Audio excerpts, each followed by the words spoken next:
is Jason George, and you are watching Young, Bold, and Regal.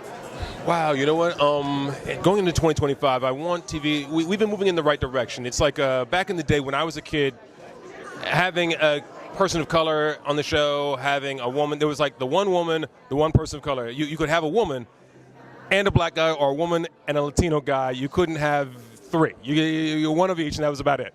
And now the business model's changed. They recognize that there's a lot of money in communities of color, whether you're black or brown or what have you. And so now they're actually putting stuff up that's really, and some really interesting stories coming out of it, you know? And so that's, I mean, I think Hollywood Health and Society knows it better than anybody. They're actually putting it out there. They're like, you know, there are stories yet to be told. And even if the theme is something you're used to, the fact that it's coming through a community that's not yours, it's telling it in a new way. It's putting a new lens on that light, and it's changing up how we see the world in a good way. You know what's funny is I don't want to jinx it, but I just got involved with some folks who are doing Molly Moon was a woman who actually was one of the she was behind the scenes in the civil rights movement and funding the civil rights movement through beauty pageants for black folks. So there's a conversation about black beauty surrounding her, about women in the movement, how they were viewed, and she threw parties that have been forgotten in history. But you know, she had Rockefellers coming to these parties, and in fact,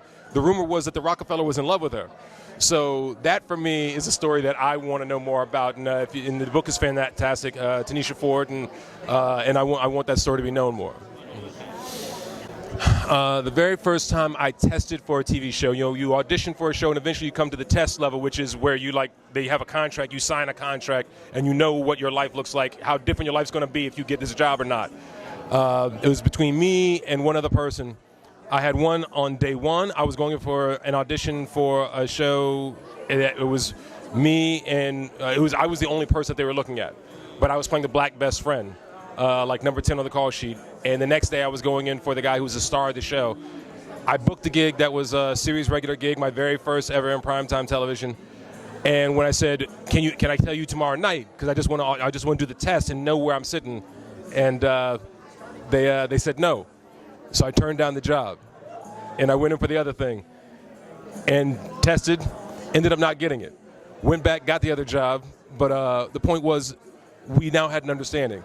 I'm always going to go after my passion, and the only thing that makes me even think twice about that is my kids. You know, I'll turn down jobs to stay with my kids, to stay in town with my kids, that sort of thing. But everything else, look, if I wanted safety and security, I'd have been a lawyer like the plan was back in the day. It's about making bold moves.